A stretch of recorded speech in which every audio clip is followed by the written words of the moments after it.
अस्सलाम वालेकुम guys, welcome to my YouTube channel. तो आज हम लोग स्टडी करेंगे अबाउट वाइल्ड लाइफ।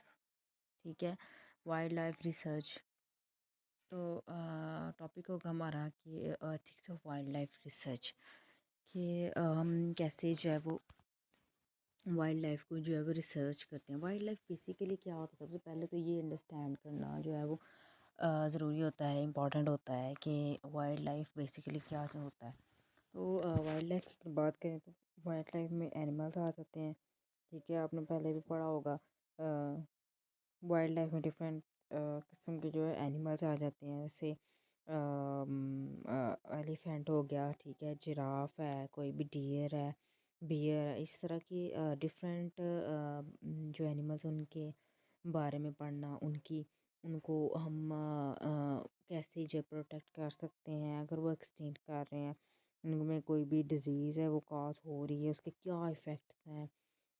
ठीक है, और उसके क्या वजूहात हैं, तो उसके बारे में हमने जो कुछ भी पढ़ना है उसको हम कहेंगे wild life.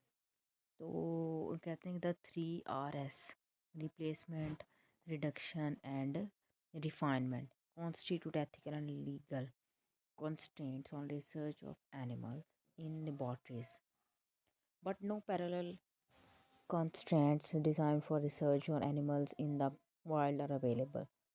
Such constraints would be useful not only to researchers and policymakers but also to the general public. In this article, we sketch a set of constraints to fill that gap. One way in which wildlife research is more morally complex than laboratory research on animals is that wildlife research impinges on the environment. It therefore involves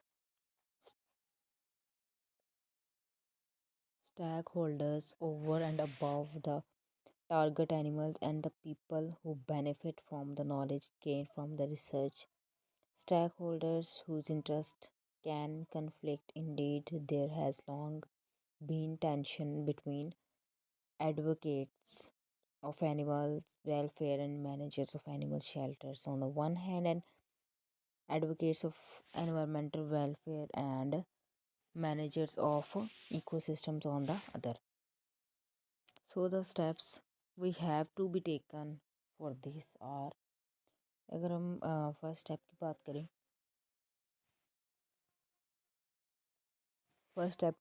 तो कहते हैं कि first step will be to add a bit to the moral theory that governs laboratory animals in research. This fourth R is already implied in the 3 Rs, but for clarity's sake, we shall state it explicitly. Our second step will be to describe environmental analogues to these 4 Rs. That is, we shall describe 4 general strategies for improving research plans from an environmental welfare perspective.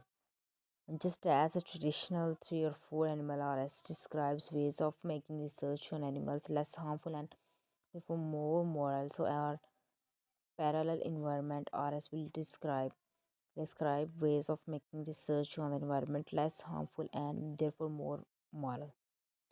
Our third and last step will be to combine the animal RS and the environmental RS into a single set of moral constraints by providing a way of dealing with research that threatens harm to both animals and their environments.